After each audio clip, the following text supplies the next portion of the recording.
All right, now, everybody. Quiet, listen to me. We're going to start a show. Now, some of you people have been with me before. You know it's going to be a tough grind, but we're going to have a show.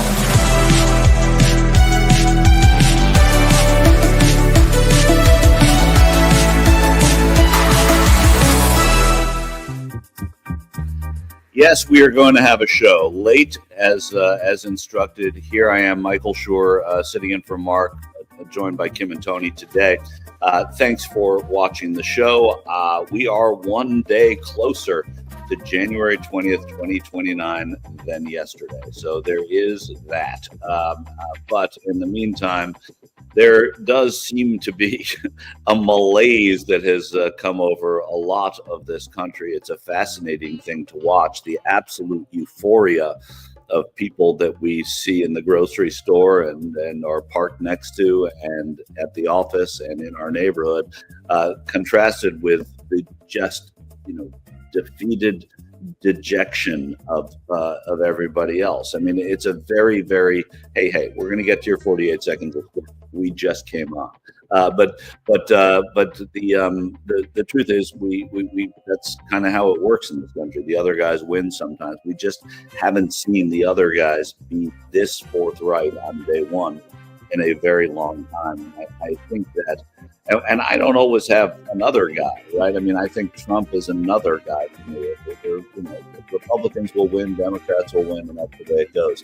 There's something different about what happened yesterday. It was something different in the way the first day went, both from the people that were at the inauguration, which I'm sure was discussed ad nauseum here yesterday, but also what happened with pardons. And we can talk about pardons, and Michael, don't both sides it. Well, it is a little different when you saw the blatant violence of people who were already culpable, and they were issued a pardon by an incoming president versus a president going out who is maybe overextending, maybe too many, and that can be argued and discussed.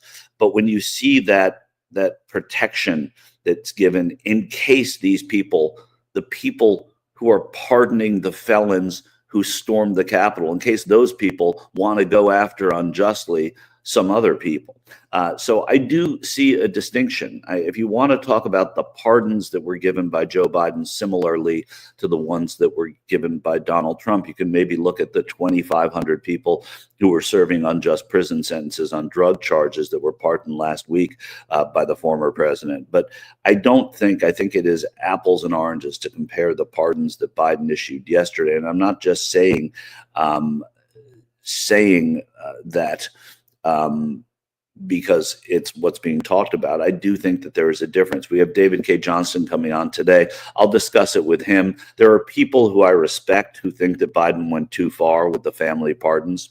It's okay. I get it. I get why people say it. I happen not to think that. I happen to think that if you go on precedent and you are an old school reporter or opinion writer, and you look back at what was done previously in previous administrations, previous outgoing pardons, there have been some that are distasteful, some that are tasteful. Some people think it's a royal holdover and we are not royalists in this country. Well, I'd argue we are kind of royalists. We elect a bunch of Bushes, a bunch of Clintons, a bunch of Kennedys. We love dynastic leads. If you look in the U.S. Senate, you're going to see the children and husbands and wives of people who served in that body before. It just happens that the name familiarity is important, and because of that, we've become a little dynastic anyway. So we have a lot to discuss today, but I do think we always look for the funny, right? I mean, Mr. Rogers said, always look for the nice people when there's tragedy. I always, in tragedy, say, look for the funny. And there was some funny yesterday. And I think I want to open with Elon Musk, who I don't find terribly funny. But Tony, maybe we can run this. This is Elon Musk sort of celebrating, doing a victory dance, and with a punctuation mark that we hadn't seen for quite a while. Let's take a look at that. And I just want to say thank you for making it happen. Thank you.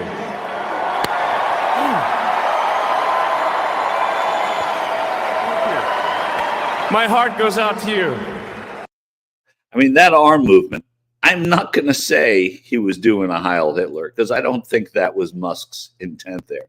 But man, Kim, that looked bad. Kim, not as bad as not unmuting looks, right? Well, Kim, you're still muted. You're still muted, Kim.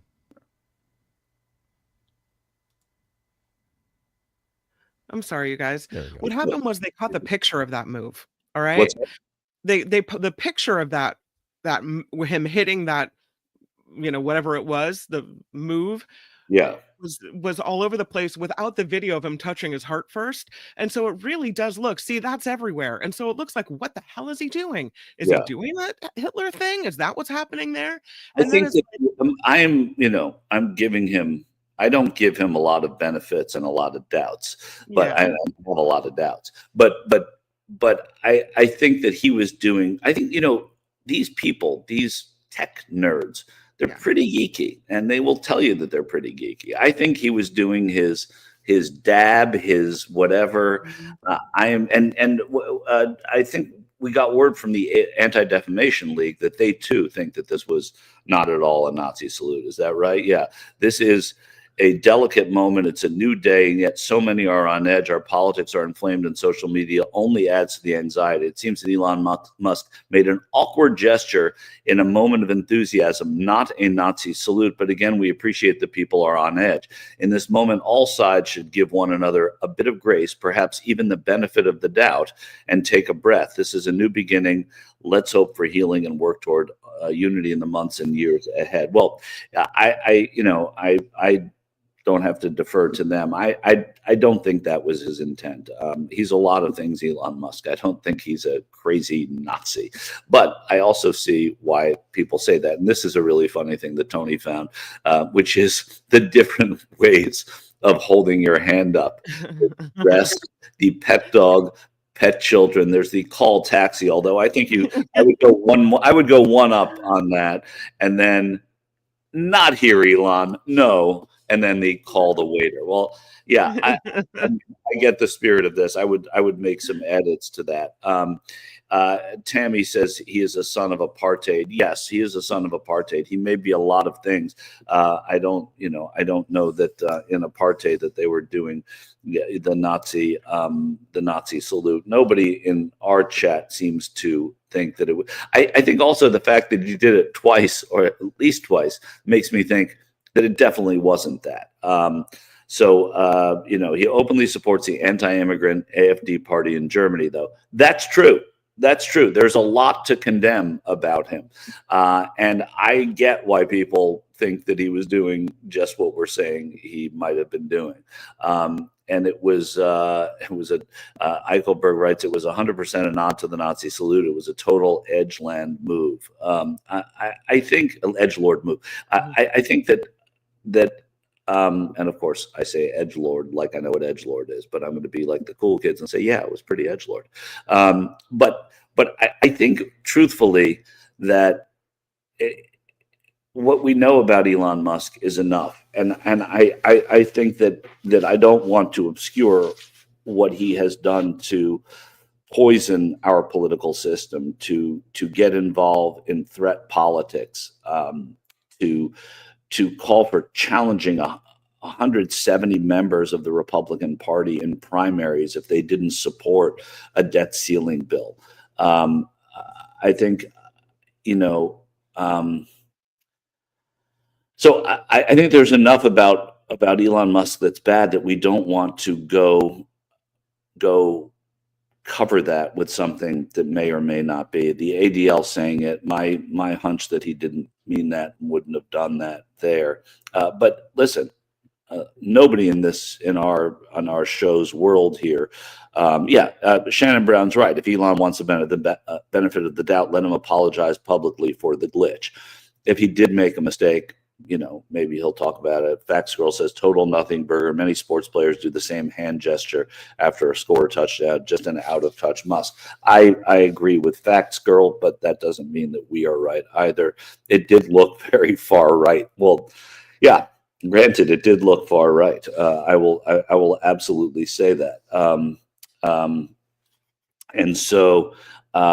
we have a guest. I'm doing some behind the scenes Mark Thompson show stuff now. We have a guest who says they can't do it because they don't have a computer or a laptop, only an iPad. Does that prevent them from coming on?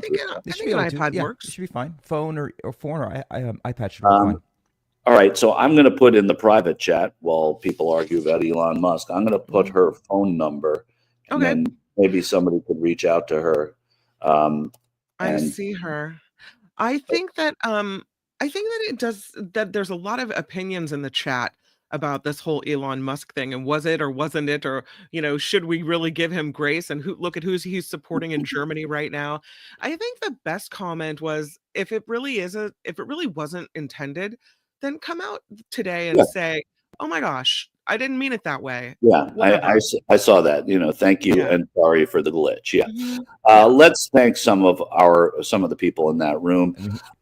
Pamela Kirby, so happy to have Mark Thompson show. Thanks to all of you for intelligent discussion and like-minded peeps giving $9.99. Thank you, Pamela. Thanks. Depressed Canadian. Does David Cay Johnston think Biden's last-minute pardons will help fuel whataboutism when discussing Trump's open corruption? What does he think is the best way to counter that? Well, hopefully, Depressed Canadian, you will be back in the second hour of the show, and David Cay will be here to discuss those things, and I will be sure to ask him, and thank you for the $10. Also, Depressed Canadian, $20. Now, is this 20 Canadian? Wondering, but we take all currencies here at the Mark Thompson Show. We even take what is it? What do they have in Norway? We even take that. Well, Norway, I think, is on the euro, but I think it's the Swedish krona that we also take. Yeah, we take that. Yeah. Can David Cay Johnston please discuss the inevitable normalization of far-right Republicans? George W. Bush now gets nostalgic attention from acting goofy yesterday, but he did as much or more damage than Trump has so far. Yeah, I think that the way that we revisited Jimmy Carter in a way and saw his presidency as better than it was, I think that George Bush will get harsh treatment from historians, even if we are in a place where he is friendly. The former president's club, with the exception probably of Trump, and Carter to an extent for a while, they put on a show and they try and do things together and try and rally around the office of the president. I see the value in that, but I don't necessarily see history forgiving George W. Bush's administration, those 8 years, and what was done. And so we'll look at that later. But in any case, from Canada, thank you for that. And then Uncle Scrooge gives $5 and says, quit normalizing this. It was a Nazi salute. Remember, you are who you hang around with. Well, yeah. Okay. I'm not normalizing Musk. I appreciate your take. I happen not to think it was that. I just happen to think it was a weird, awkward sports imitating celebration. I think somebody hit on that earlier. So I don't find that was that's what it was. But hey, guys, that's what's great about the Mark Thompson Show. Everybody's right. Not just the host, especially not Mark, but he's not here, so we can't tell that. Joy Fox, what's that, Joy Fox? The fact that the crowd went crazy when he did salute says everything. I think we now have a Norwegian coming in to deflect my currency. In Norway, with the Norwegian krona, as we are not in the EU. So maybe I got it backwards. So I said, we're big in Norway. The Mark Thompson shows. Did you probably didn't know we've got a Norway crowd. I did not know that. So, pity on me. Ase Ulimun. I apologize for that. It's the Norwegian krona. It's also the Swedish krona, and I think maybe the Finns are in the EU, but I don't know. But I used to know all the currencies like a geek, and now I don't know because the euro messed everything up. I preferred hello Norway from Jim Shields. Exactly. I preferred other. I liked all the different currencies. I thought that was fun.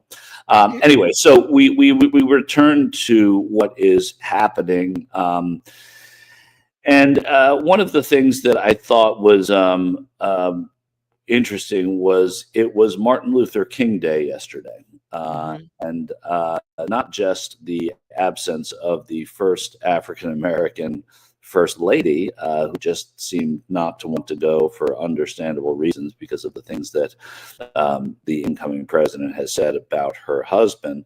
But there was also a lack of color in that inauguration on the day built to celebrate, our probably finest and at least most revered African American statesman in Martin Luther King. So CBS Mornings co-host Gayle King sparked a controversy after questioning why there weren't many people of color during President Trump's inauguration. The anchor made the remark while offering commentary on the swearing-in ceremony, saying, I do not see many people of color. Does anybody else besides me observe that? I'm fascinated by why that is. And then the fact that it coincided with Martin Luther King Day was kind of interesting to me on that score. And did She that got strike slammed for you? that hard. Yeah. I don't know why you would slam that, because that's true, right?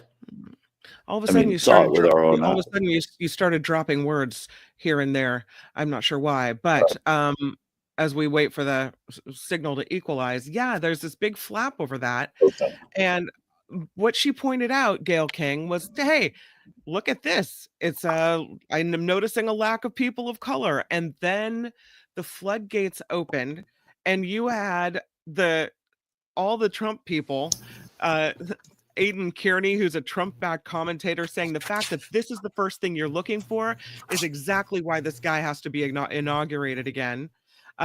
Tony Bruno, from former ESPN guy, says, watching your morning show, which very few do, what is the racial breakdown of your staff? So everyone comes out swinging against Gayle King. Is there anything wrong with pointing out on Martin Luther King Jr. Day that you see an absence of color in the inaugural crowd? Yeah, I don't think there's anything wrong with that. As a matter of fact, it's something worth commenting. I think when you're reporting on an event, you're trying to paint a picture of what is happening at that event and what is, what you see. You want every detail. You want to talk about the weather. You want to talk about the assembled crowds. You want to talk about the former presidents. Who is there? Well, we're talking about all these business leaders are there. Why don't we talk about who isn't there, right? We didn't see a sort of a rainbow of the Rainbow Coalition, as Jesse Jackson called it. We didn't see a great mix. And the fact that, Gayle King pointed it out, kudos to her, in my opinion, because that's just reporting. And I don't think that's anything else. It's if it's editorializing, sometimes the things you say have that as part of what they're saying. But, I don't think it's editorializing at all. Anyway, it's what you point out. And I think that we tend to sort of push that stuff aside, but he's the president of everyone, right? And I don't know who works on the CBS morning show. I know they have 2 anchors of color. I know the only producer I know there is of Colombian descent. So as far as I know, they need more white people there. But no, I'm just saying that to say, what about the staff on her show? How do we know? And why does that matter? It doesn't matter. I mean, it would be great if it were more mixed. And I think, truthfully, if you're looking at this as Gayle King is doing and pointing it out, you're doing the job of a journalist, and plain and simple. So, but it doesn't surprise me, because nobody can say anything without somebody sort of clapping back at them about something else, and that happens on both sides. So, and just so you know, we're trying to connect with a guest. We have David Cay Johnston on at 12:05. If we don't have that guest, we will continue talking about what the new president did. Oh, we got her. Okay, so let's bring video, in. So but she connected via her phone. So let's see if this works. So let's see. I'll put. Okay, that'll be great. Sorry. So we don't have video. I thought that it would be a great idea on the Mark Thompson show to bring somebody in who I both know and love and think is amazing, but who can talk to us a little bit about defeatism. There's this feeling right now that there's like mass dejection spreading across our land on one side. And there's a feeling that, man, we're not going to be able to do anything about this.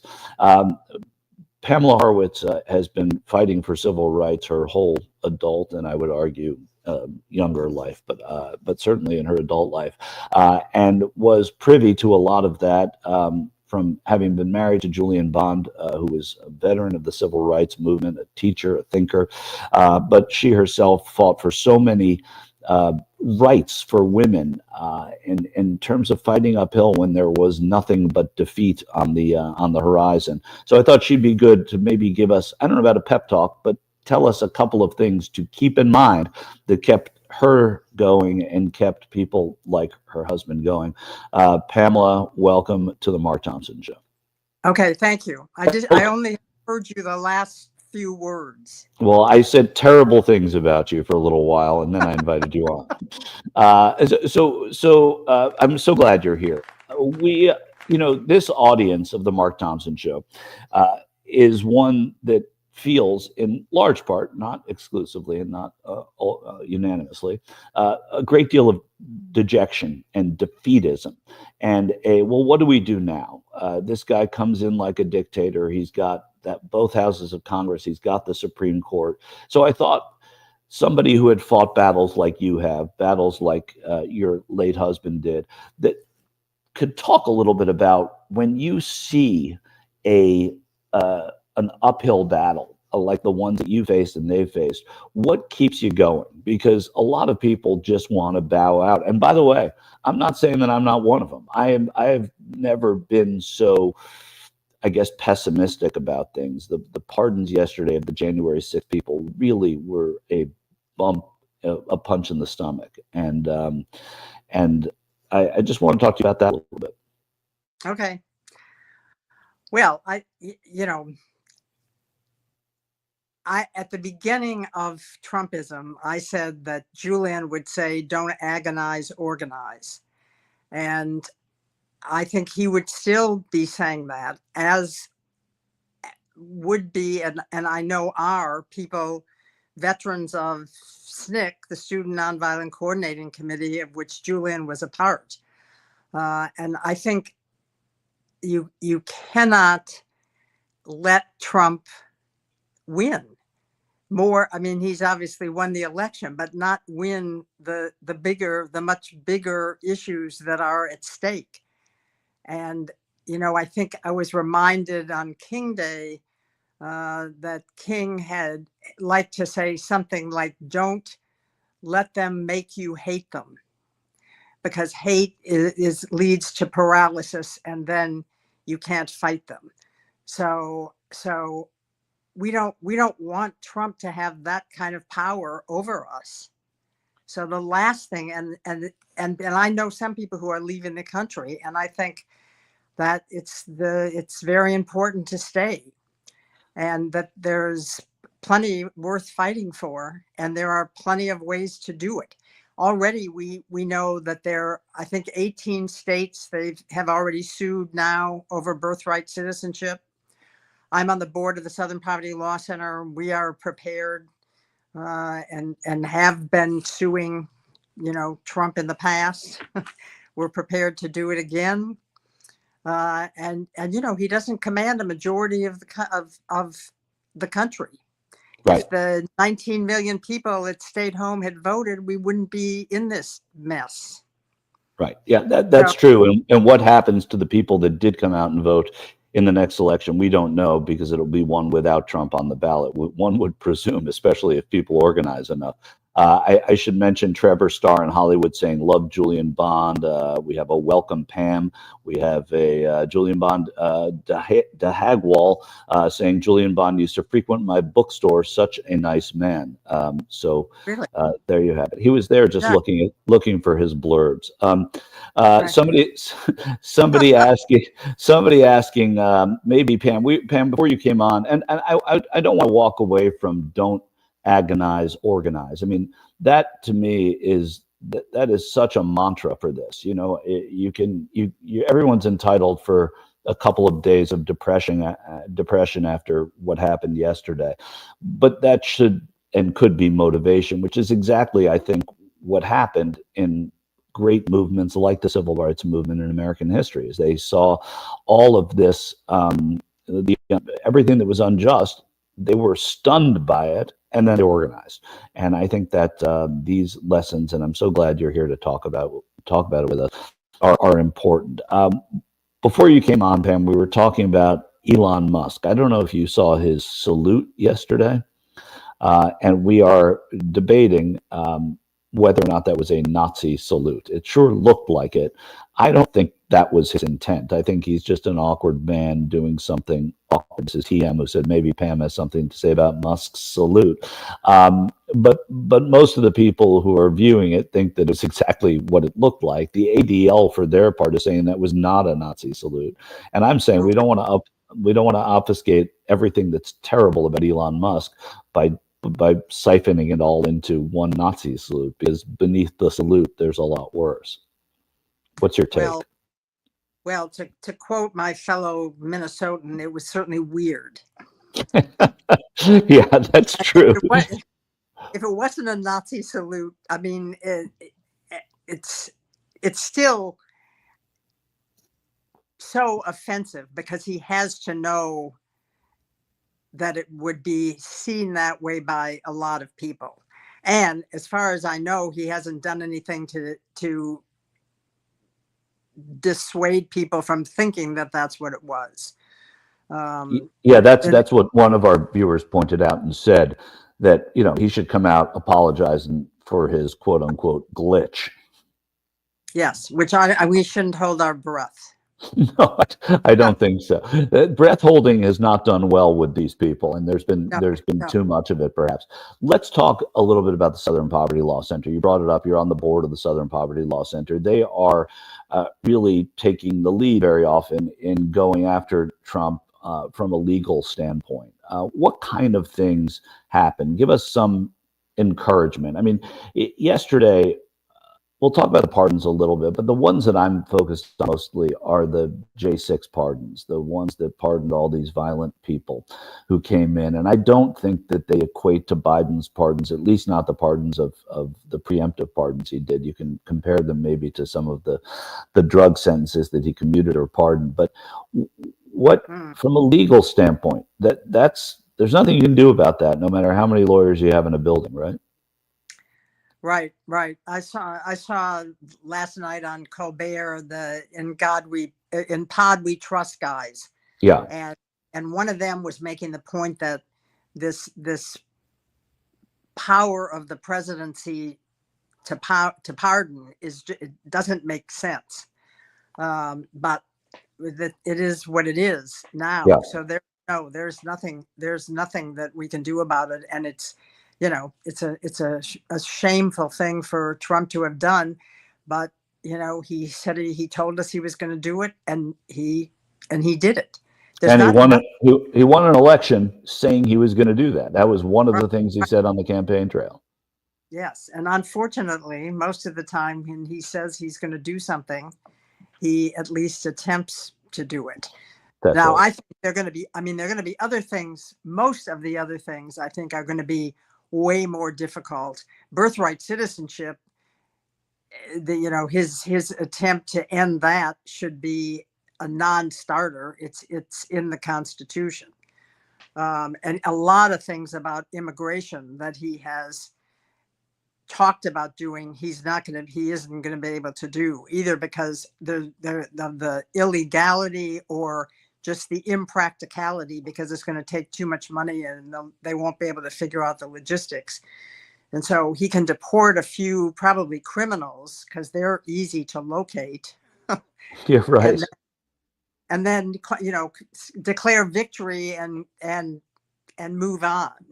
But it's going to require vigilance. Fortunately, you know, they talk about Trump knows more about what he's doing now in this term than he did in 2017.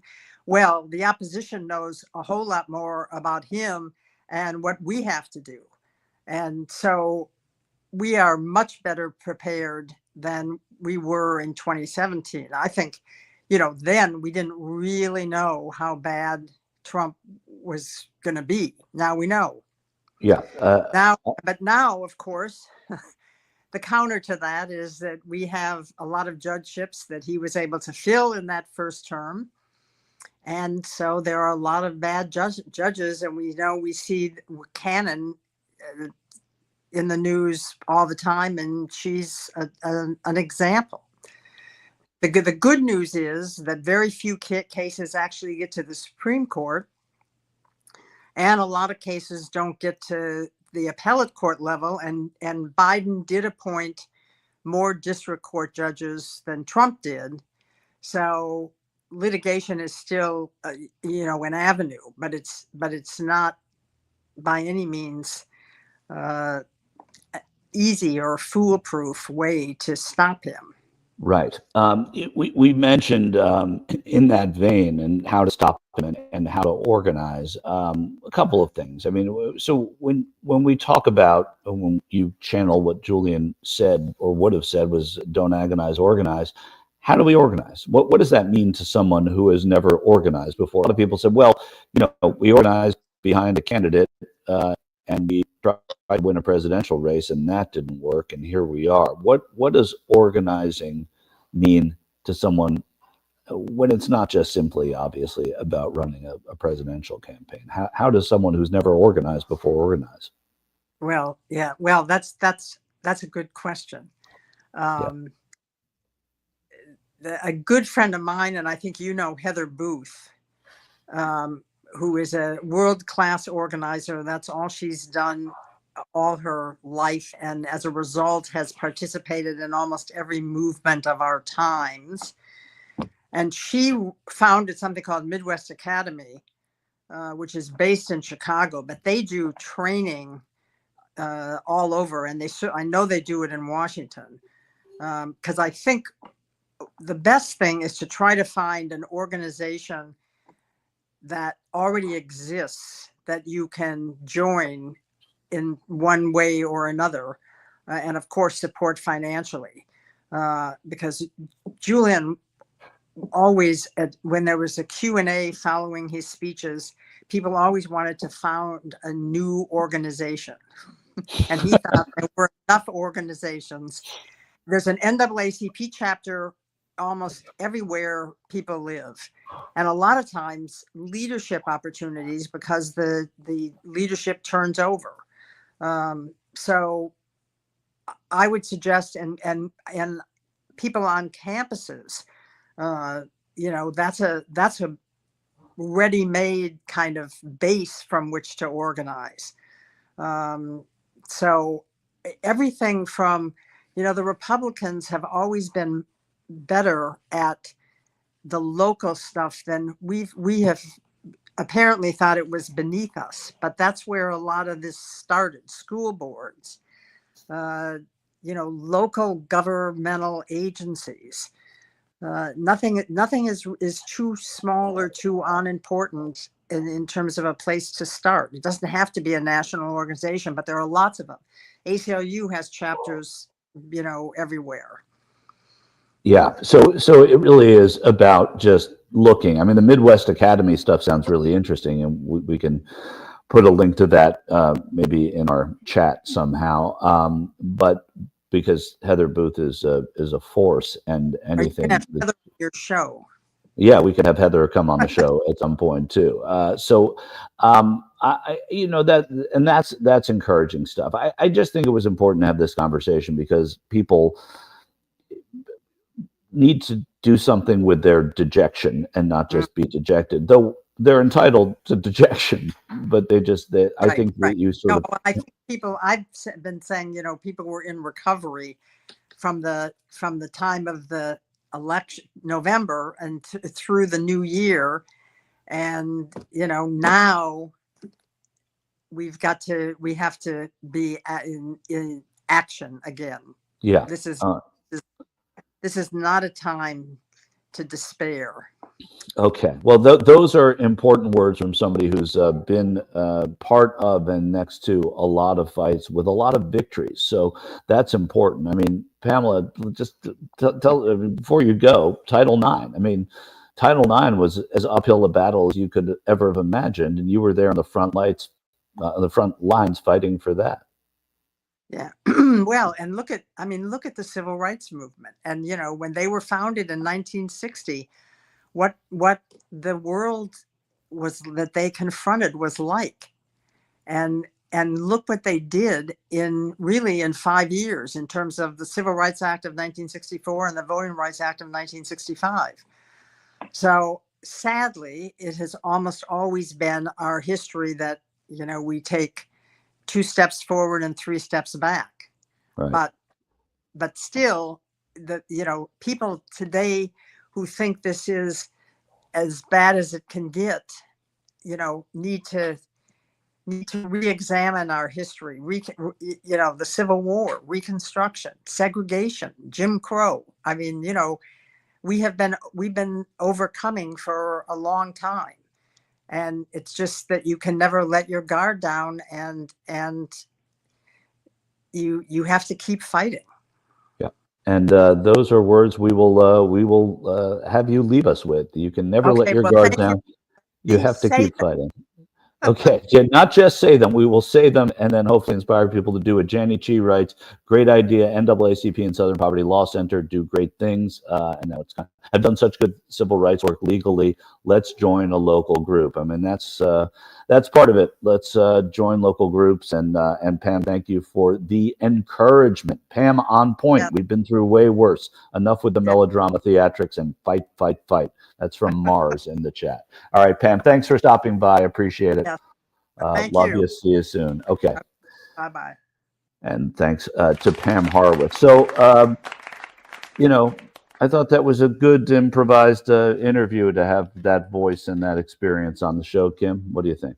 I think it is so necessary right now because so many people they're either feeling panic or depression or fear about what's ahead.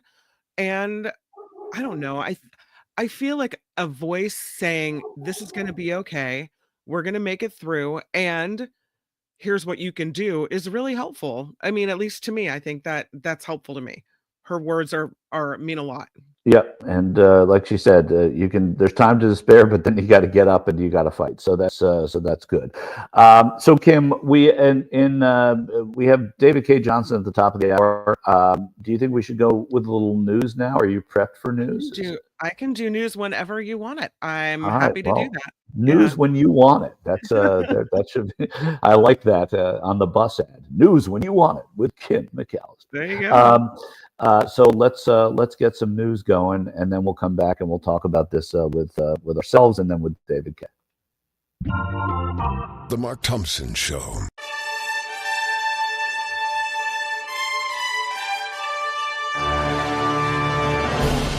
On the Mark Thompson Show, I'm Kim McAllister, and this report is sponsored by CoachellaValleyCoffee.com.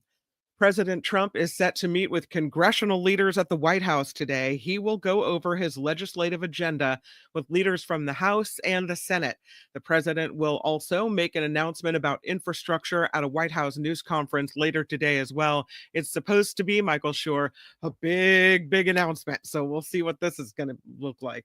Every announcement is the biggest announcement ever. Never been an announcement like this. Never been anything like this. No. Crews in Southern California are making some good progress on new wildfires that forced evacuations near San Diego. The fire broke out about 45 miles north of San Diego overnight as dangerous Santa Ana winds threatened the region yet again. The fires prompted evacuation orders as they threatened homes and businesses in San Diego County. There it is. Ugh, I hate to see another one coming through. The FBI is investigating the shooting death of a Border Patrol agent on Monday during a traffic stop in Vermont.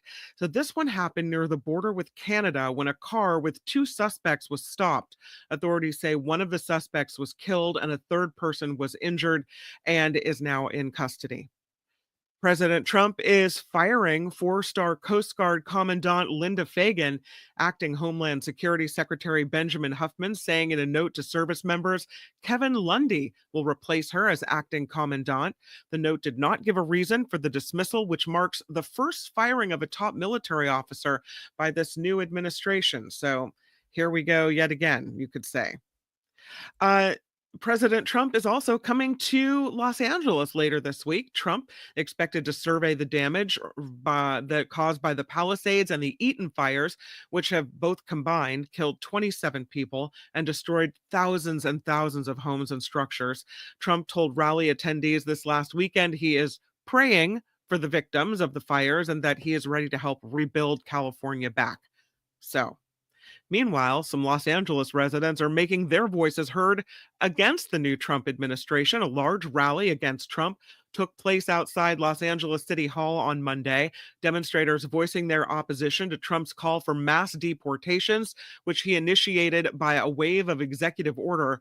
Organizers vowing to push lawmakers to push back on Trump's immediate plans for immigration, women's rights, and LGBTQ rights.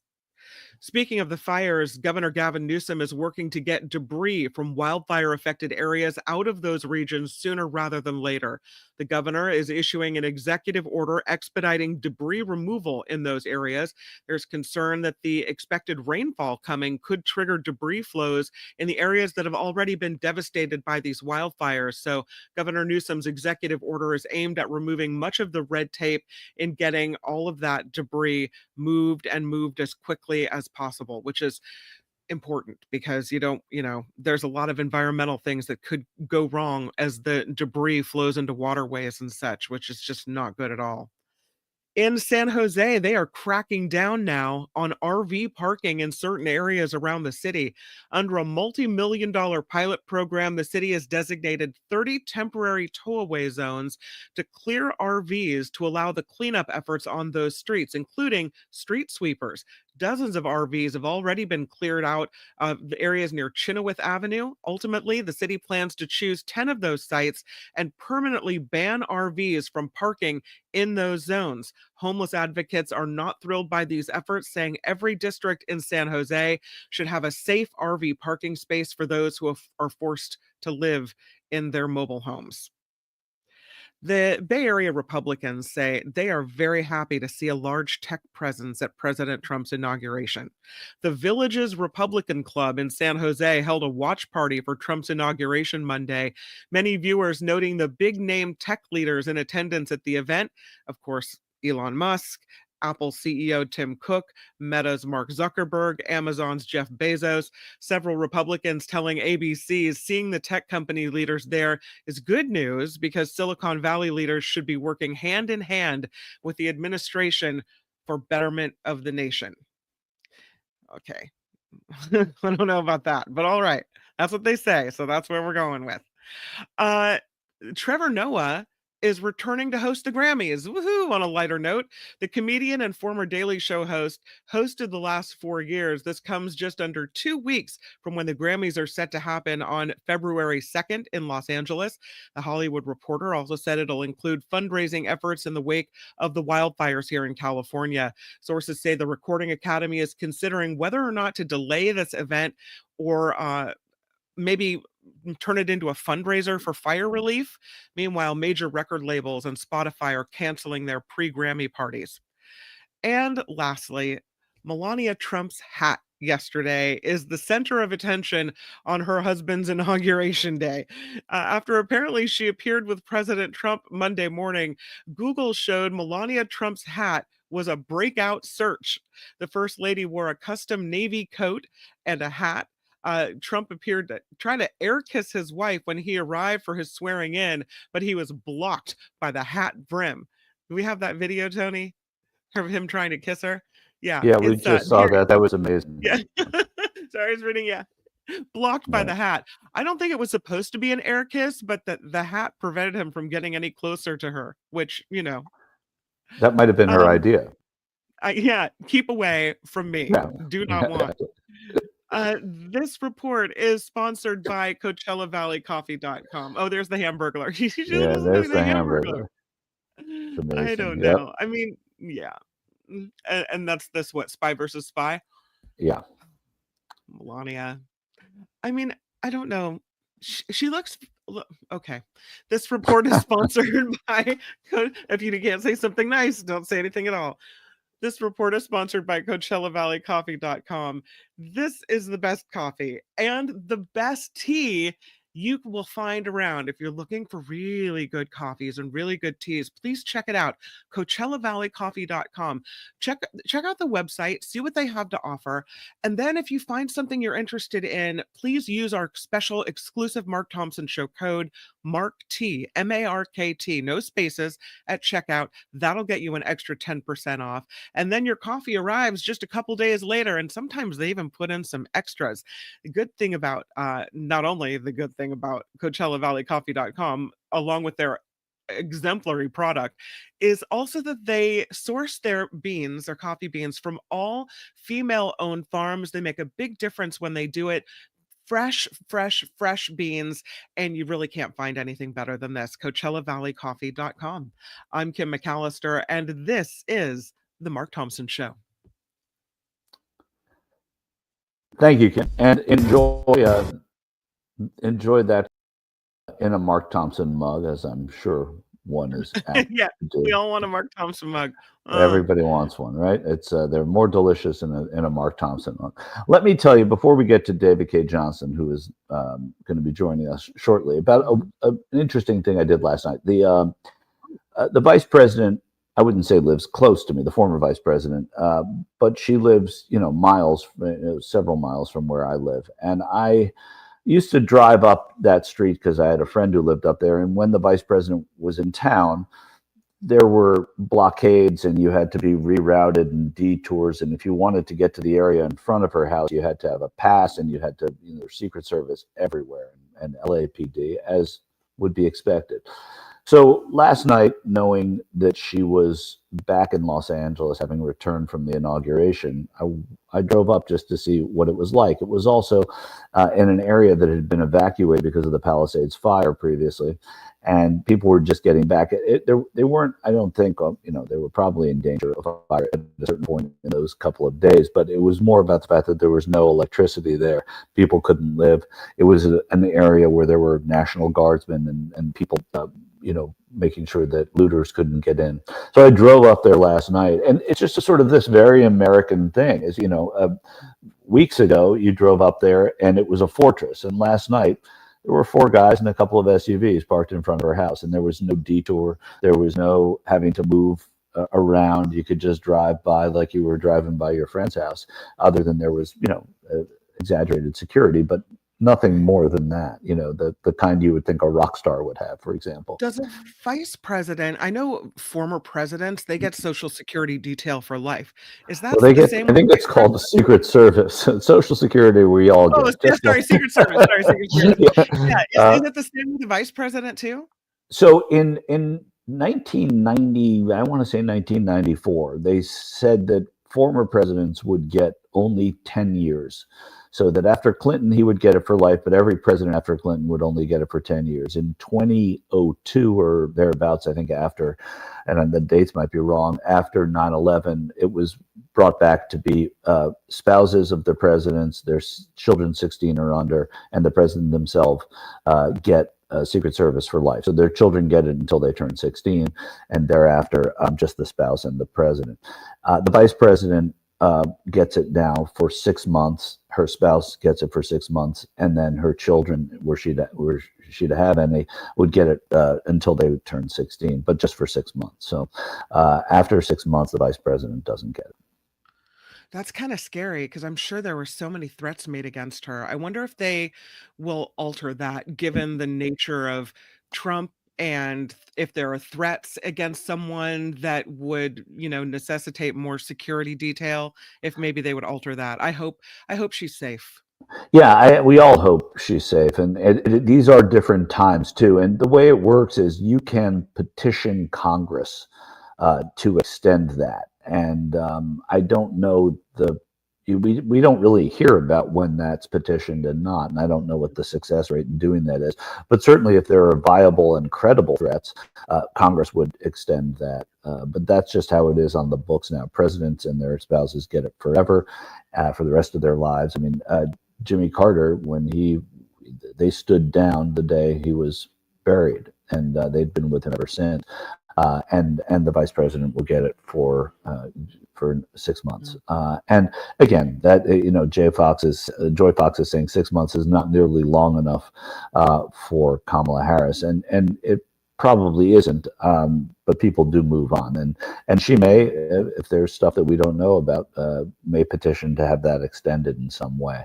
Also, she could, if she goes into public life again, for example, were she to run for governor of California or be a secretary and a cabinet secretary, Supreme Court justice, all that changes as things go forward. So it's an interesting thing. But I just thought there was something surreal about driving up to the former vice president's house last night after seeing it as a fortress of security. And just last night, knowing she was inside, there were a couple SUVs and a couple of guys standing outside. But, the transfer of power was complete in my mind on this very quiet street that had only been repopulated over the last couple of days because of the fires. So.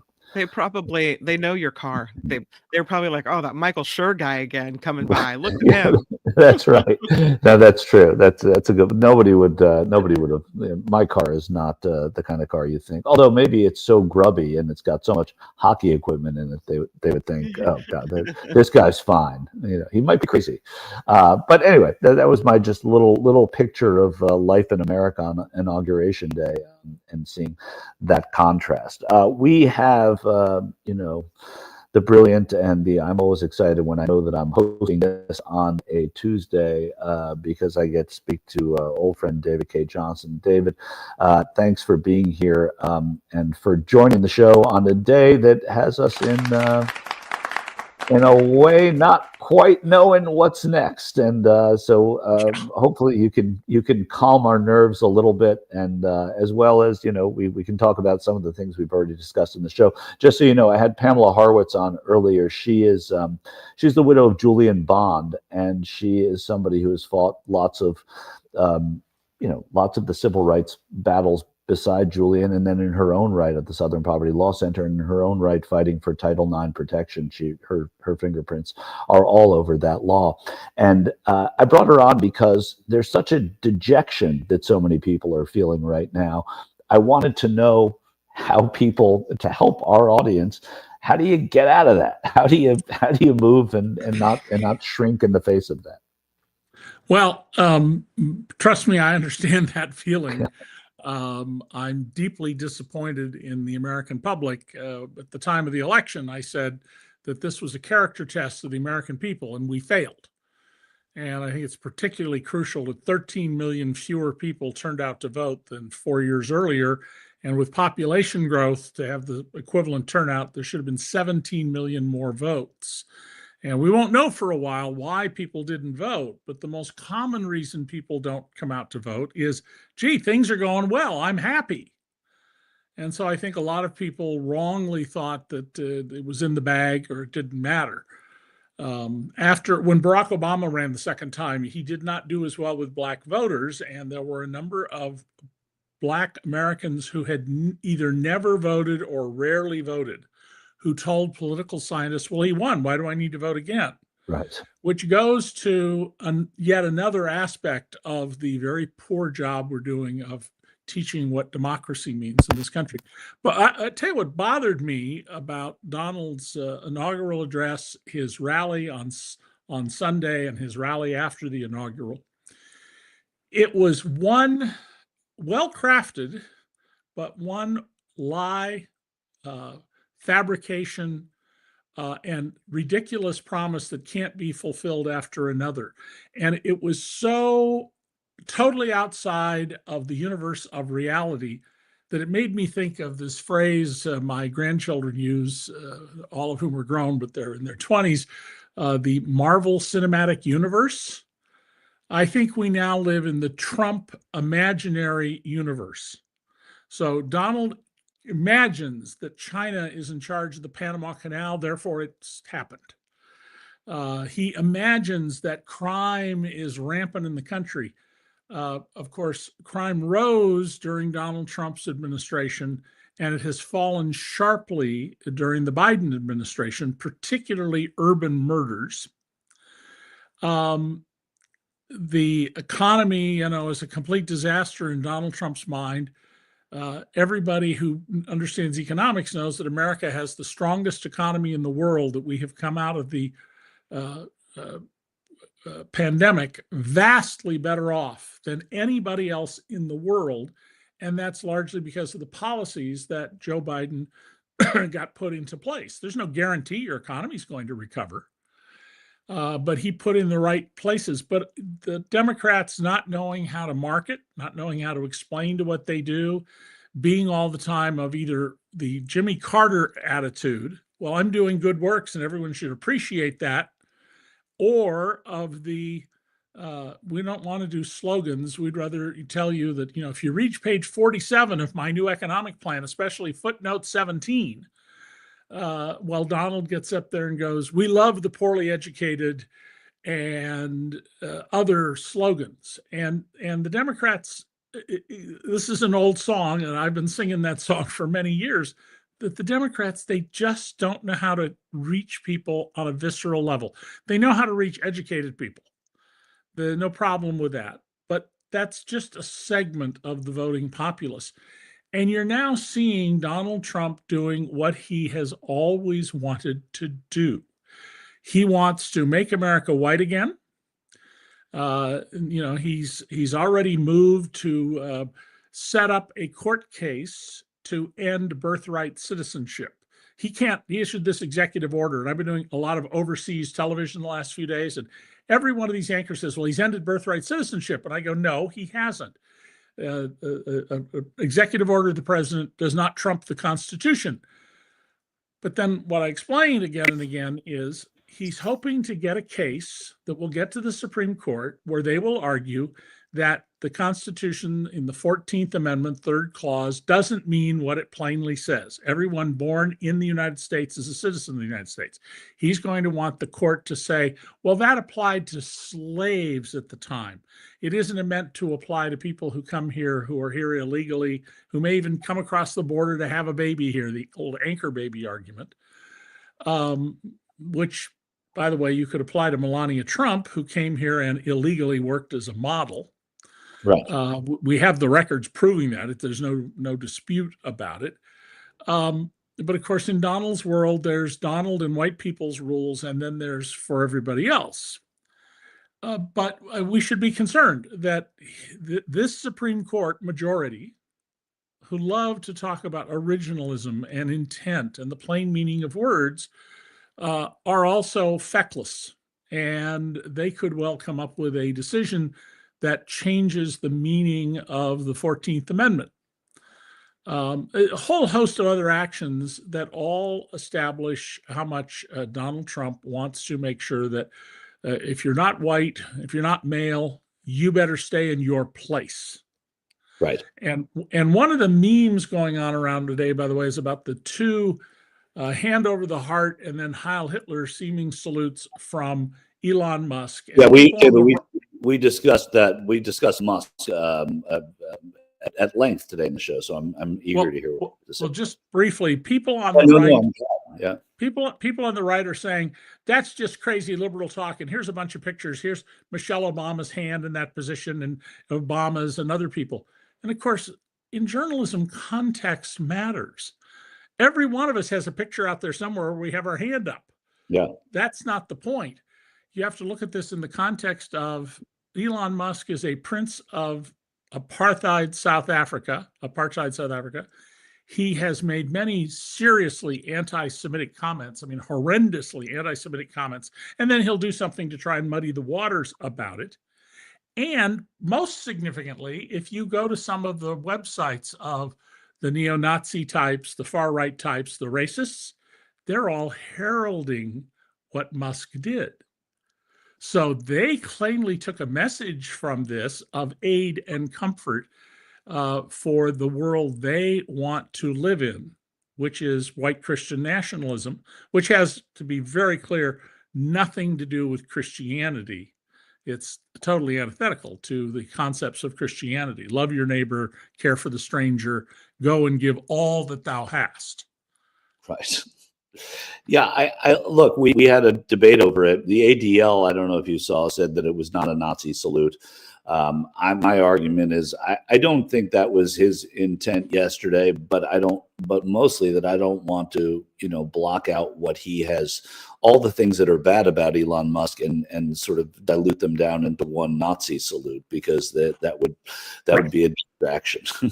Yeah, I've never liked, gaffe journalism. I think it's a big mistake. I mean, Donald Trump said, if you read his literal words, that Elon Musk rigged the election in Pennsylvania, and some people have written me, and it's like, no, he misspoke. He didn't mean to say that at all. Let's get real. My concern about this thing by Elon Musk, though, is that the people on the far right are interpreting it that way. That's what we should be concerned about. Exactly. And it's then, people, just to interrupt you, it's not the people that are pissed off about it. It's the people that are enabled by it. Yes, yes. And we're already seeing, Trump's plans and actions, get rid of all diversity, equity, and inclusion. Well, that really means white people have a 100% quota, especially white males. We're going to fire judges who work as administrative law judges in the asylum and entry in the country matters. It's a little unclear, and in India, where I've been doing repeated television, there's a great deal of concern about the language suggesting that if you're here on an H-1B visa, when we do that for technical workers, software coders, geneticists, because we're not producing enough of them, and India is producing really good ones. Yeah. That, so your spouse comes, you have a child born here. Some people are reading the language of the Trump executive order that that child is not an American citizen, that is subject to deportation, and the spouse is subject to deportation if you don't have a green card. Well, it turns out there are a couple 100,000 East Indians who qualify and have been approved for a green card, but they can't get the system to write the card, to issue it out, because Congress has so stripped the staffing that is required to do this. And so, we should really be watching very, very carefully this effort to go back to pre-civil rights movement, pre-World War II or early 1950s. White people are in charge. And now that Donald has released the people who tried to kill his vice president, were screaming to kill Nancy Pelosi, who caused physical harm, including things that forced the retirement of over 140 police officers. What he's got now is a group of thugs who will do his bidding. And anybody who has studied authoritarianism, Timothy Snyder at Yale, Sarah Kendzior, the journalist turned scholar on this subject, and many other people, this is a classic standard thing. You need a group of thugs outside the government to go and attack the people you want. And these folks know that Donald Trump will take care of them. He can't stop a state prosecution. So I think you will see acts of violence done on federal property or in states where they're confident that the district attorney or attorney general will not send people to prison, even if they kill somebody. And I think it could be that bad, even if they kill somebody.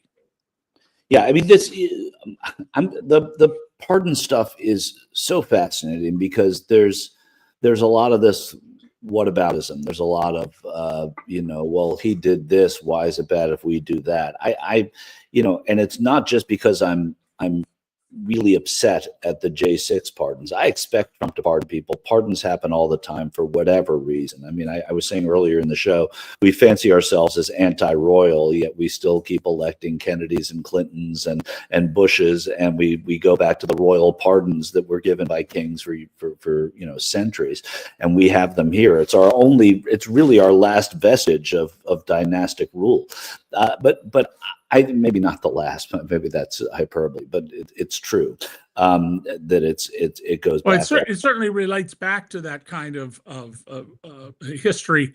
And, we saw in Joe Biden that he pardoned all sorts of people who aren't politically connected, people who were given particularly harsh sentences that would not be handed out today for nonviolent crimes. Right. And people didn't like that any more than they didn't like it when Jimmy Carter carried his own suit and suit bag over his shoulder when he was president. It's unfortunate, but, Adam Smith, the man who explained first market economics in 1776, in his earlier book, The Theory of Our Moral Sentiments, said that perhaps the biggest problem in human beings is that we tend to admire the wealthy while despising those of what he called mean condition, meaning that they were poor. Right. And I think that's sort of hardwired into human brains, and it's going to be very hard to overcome that. I think we can, but I don't think it'll happen in your lifetime or mine. No, I agree, and I don't know that there isn't a country in the world that has done that, and we're young and they're older, and it seems to be epidemic. It's what has created, among other things, the sub-Saharan Africa that we know today, with all that poverty and that divide from have and have not. So I mean, it's pretty ingrained in the way we operate. So yeah, I'm not giving it in either lifetimes, to be sure. But what I wanted to ask you about those, and I think you kind of just answered it, David, was that there is a difference. I mean, Biden doing these preemptive pardons, maybe we don't like it. Maybe we wish he hadn't done some of the family stuff. But by the same token, those are not the ones to compare to January 6th. January 6th is a pardon of people who, like you just listed, I don't need to do it again, did those things, which is comparable to Biden commuting the sentences of drug offenders and lesser offenders, right. And unjust. And that goes back to the messaging, right? That goes back to what you were saying earlier. Why can't that be explained? What is it about the way this stuff message? I've been reading the news accounts in our major newspapers, and I worked at two of them, the LA Times and the New York Times, and I'm just appalled by what I would describe as the namby-pamby descriptions of what's going on here, instead of just straightforwardly, stepping up to the plate and hitting the ball. The overly polite and obscuring language, related to this, Mark Milley, who was chairman of the Joint Chiefs of Staff, they've removed his picture at the Pentagon. I mean, this is the kind of petty but rewriting history. When Trump claims, we have the greatest economy in the world under him, which is absolute nonsense, he's rewriting history. And large numbers of people believe whatever Trump tells them is the truth, and whatever you or I or anybody who doesn't agree with him says, well, obviously we're paid liars. We must be on George Soros's payroll. So there's a real fundamental problem. When I went to college in the 60s and the 70s, I went for 8 years, even though I was a full-time reporter at the time. The history of the U.S.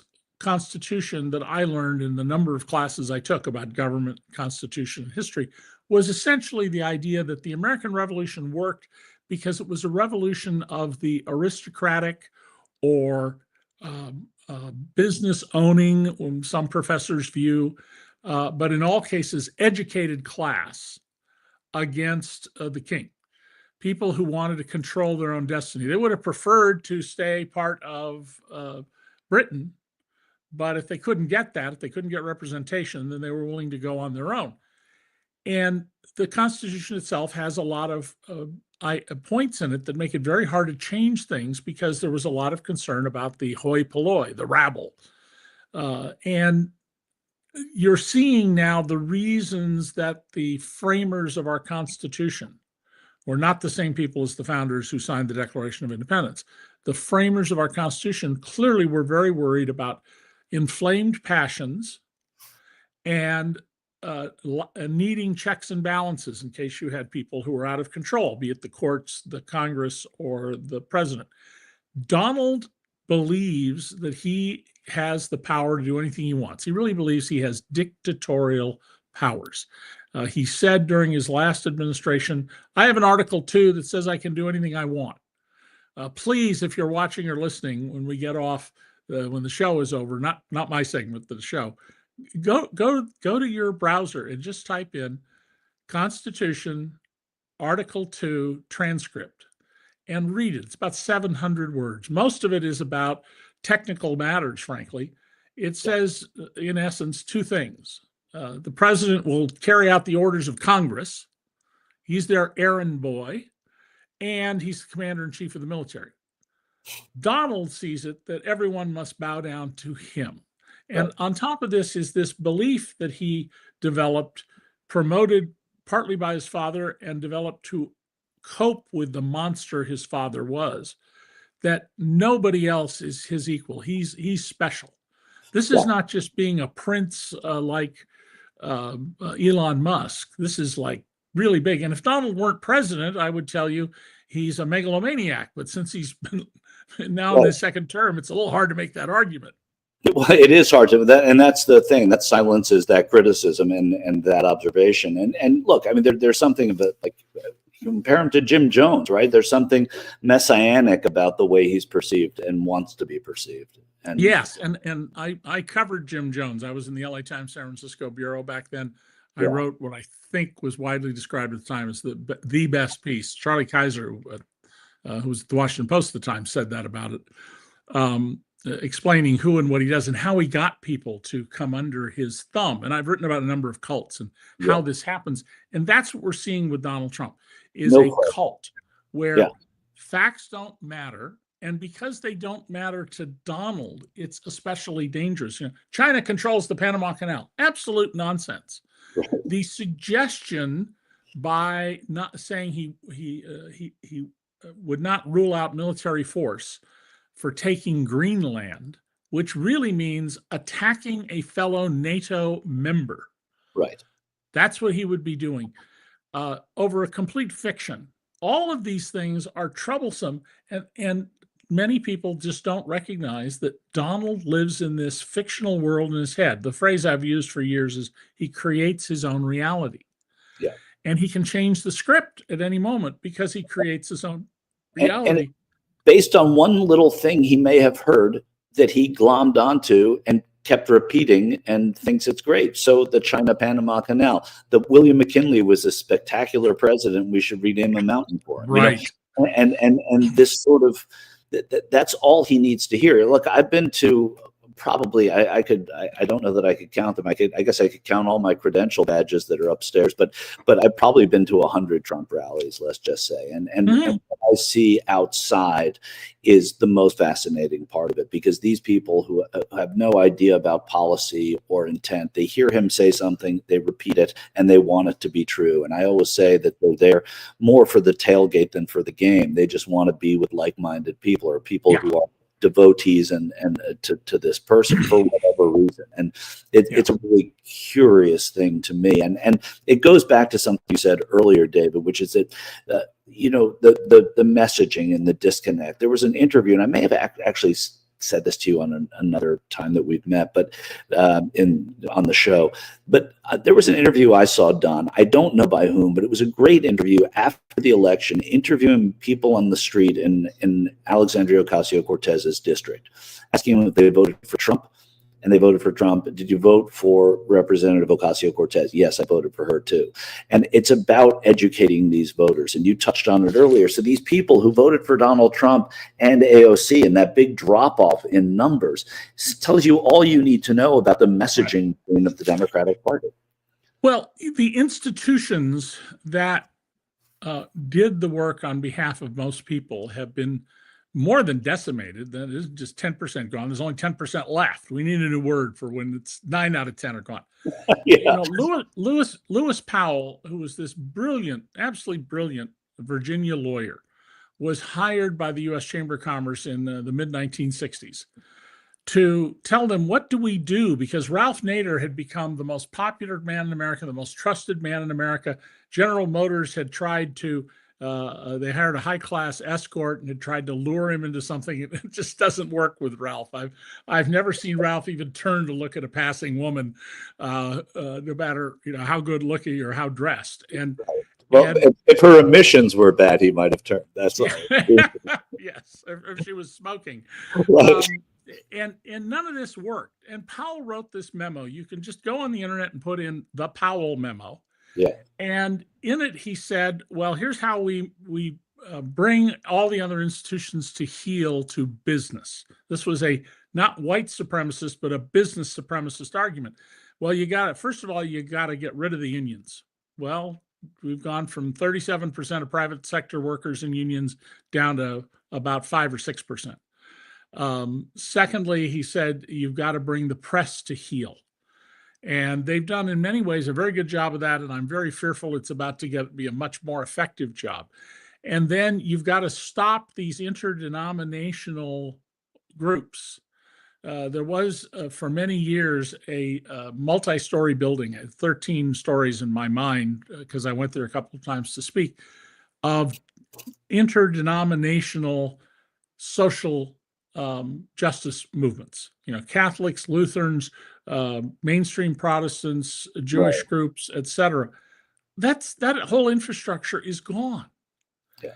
And on top of that, the Republicans got through Congress onerous rules on unions.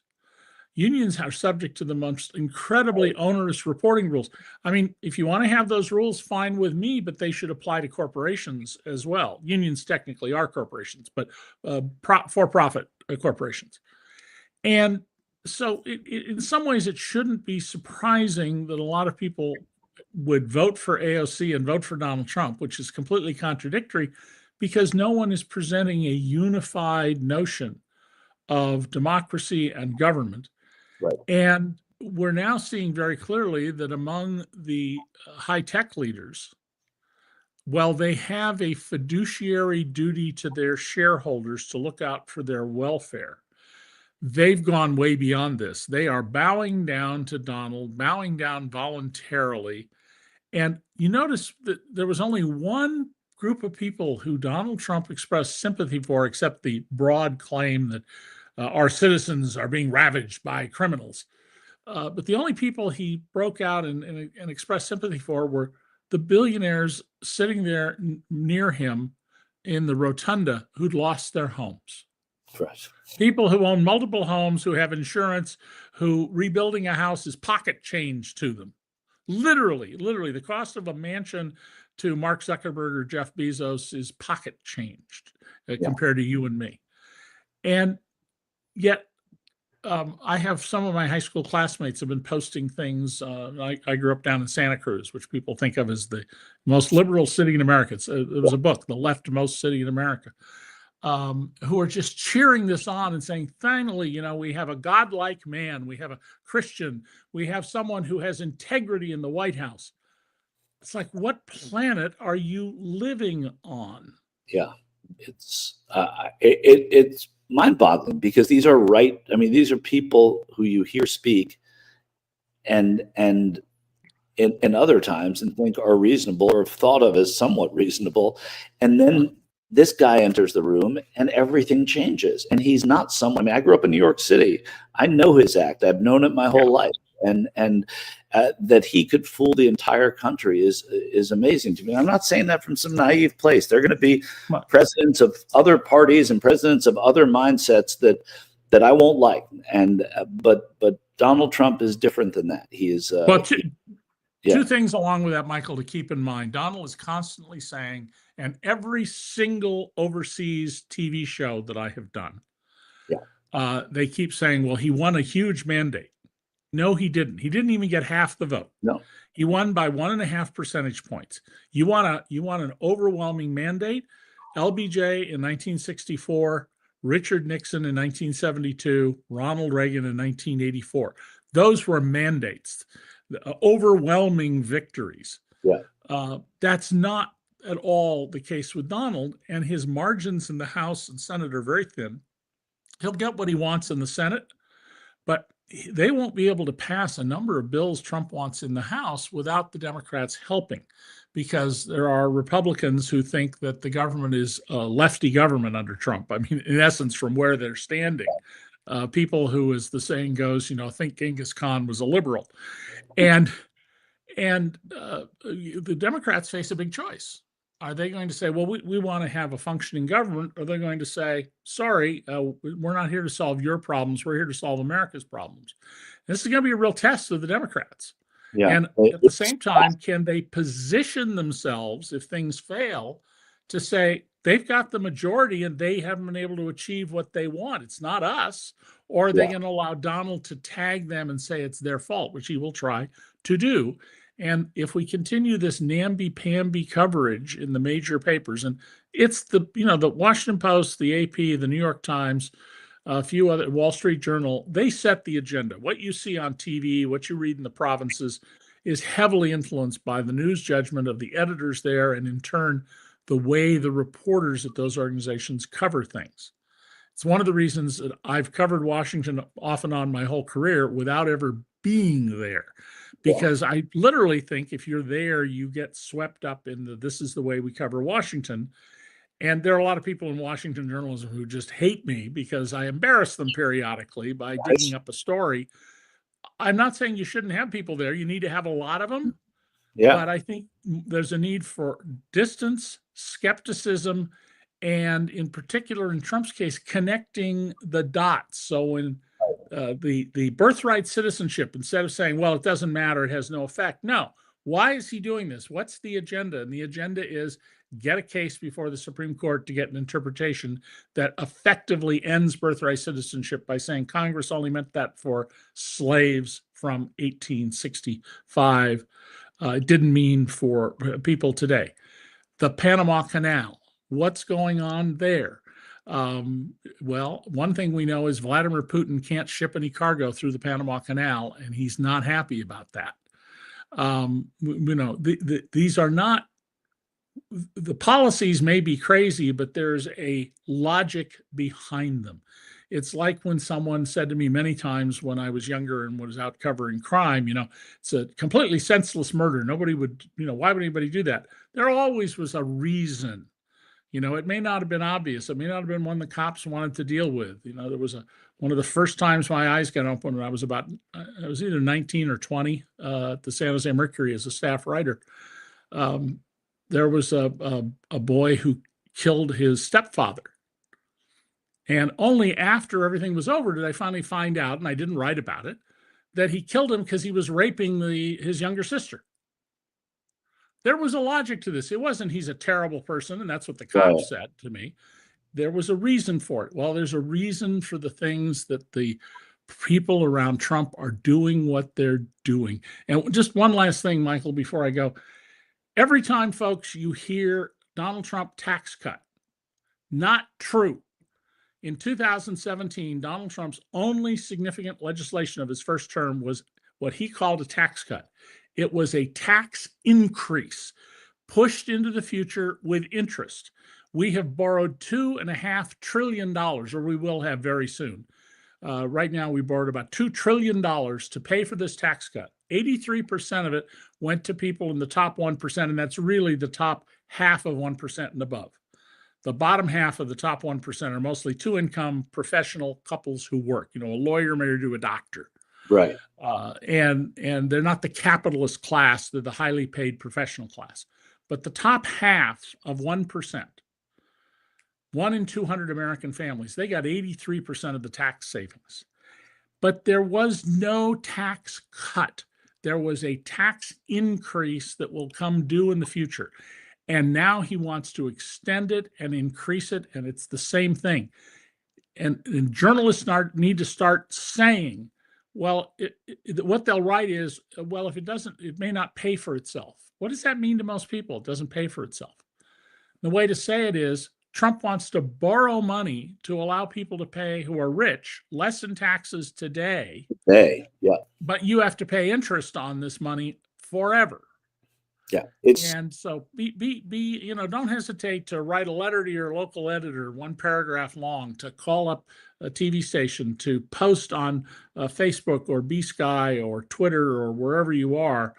But when this thing comes rolling along, push back. It's not a tax cut. It's a tax increase pushed into the future with interest.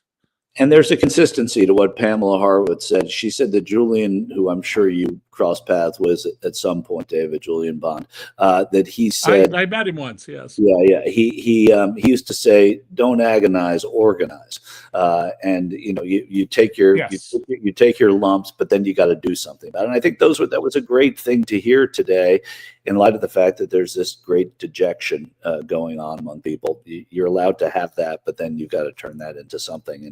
And just complaining to your friends or writing unhappy things on social media, that doesn't do anything. No, it doesn't. It doesn't.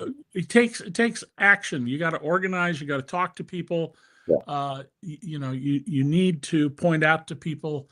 You don't have to get people ticked off. You certainly don't want them to think you think they're stupid, because they're not. They may be politically uninformed. That doesn't make them stupid. For sure. But point out to people, Donald calls it a tax cut, but if you're borrowing the money, which is what they're doing, most people can understand that means it's not a tax cut, but you got to put it in those terms. He says he's going to lower food price. He actually made a commitment in the inaugural to lower prices. You don't want lower prices. That implies a deflation, and a deflationary cycle would be a vicious economic circumstance. We've had them in the past, and they're awful, much worse than inflation. But at the same time, it sure sounds. At the same time, if you're going to start arresting people who are in the country illegally or partially legally, food prices are going to go up. Crops have to be not only harvested, they have to be planted and tended. Lots of problematic things are going to happen if he pursues his policies. So, my general view is the Democrats need to make a record. They opposed all of this, but LTBT, let Trump be Trump. LTBT, let Trump be Trump. And if his policies turn out to be fantastic and we're all fat, rich, and happy, fine. It's not going to happen, folks. It just can't. The numbers don't work. It's the algebra, which I'm sure Donald never paid attention to. The algebra doesn't work. He wants 1 + 2 to be 7. Well, you found something that I have in common with Donald Trump. It was hard to do, David, but you found it, and it's algebra. Apparently. Algebra? Yeah. That was not my best friend growing up. But it taught you how to think in a rigorous way. Well, that's what they told me it would do, and perhaps it did help. And unwittingly, I think in a rigorous way now because of algebra. Look, it took me this long to find out the reason I took algebra, and you found it, of course. Before I let you go, we had a depressed Canadian is his handle. A viewer of the show had a question for you about the inevitable normalization of far-right Republicans. George W. Bush now getting nostalgic attention from yesterday, but he did as much as more damage than Trump has so far. Can you discuss that? I get asked that quite a bit as well. Yeah. Well, we tend to normalize everything over time because it becomes normal. What in Donald's case we need to recognize is that these things are outside of the whole American tradition. A president is an errand boy for Congress. He's not a dictator. He's not all powerful. And the press is going to normalize things. It's just the reality of it. So you need to read with a bit of skepticism everything you read. That doesn't mean it's wrong. Almost everything you'll read in any major publication or here on the air is an accurate recounting of the official version of events, but it may not have any edge to it. And that's where citizens need to push back. They need to don't cancel your subscription to the Washington Post. Complain to the Washington Post about, you had a blunt edge on this story or no edge, or you were just mushy. I think citizens have a duty here to criticize. Well, we have a duty to criticize the government. We put it in our Constitution. You have a duty to criticize your government. Go read the First Amendment. That's inherent in the First Amendment, including the right of petition and peaceful assembly. But I think we also have a duty here to criticize journalists, not by saying, well, you're obviously corrupt and bad, but why did you write such soft things about something very serious? Why did you write with fudge words or calming language about something that should have your hair on fire? Get tough, get a spine. Don't be a jellyfish, have a spine of steel. Yep. Well, important stuff. And I say with George W. Bush, history is what determines how good presidents were. Jimmy Carter, not just because he died recently, people started to be revisiting his actual presidency and seeing that it was a lot better in many places than previously thought as a one-term president. And I think George Bush will probably be judged harshly, but judging him through the perspective of Donald Trump really blurs that, because this is an exceptional type of president. So Donald, it's important. Donald is not a politician. Yeah. Donald is the third generation head of a 4-generation white-collar crime family. They don't break legs. They don't kill people. They steal from you with contracts, with lies, with promises they don't intend to keep. And they believe that everything they do is righteous, that they're entitled to do what they do.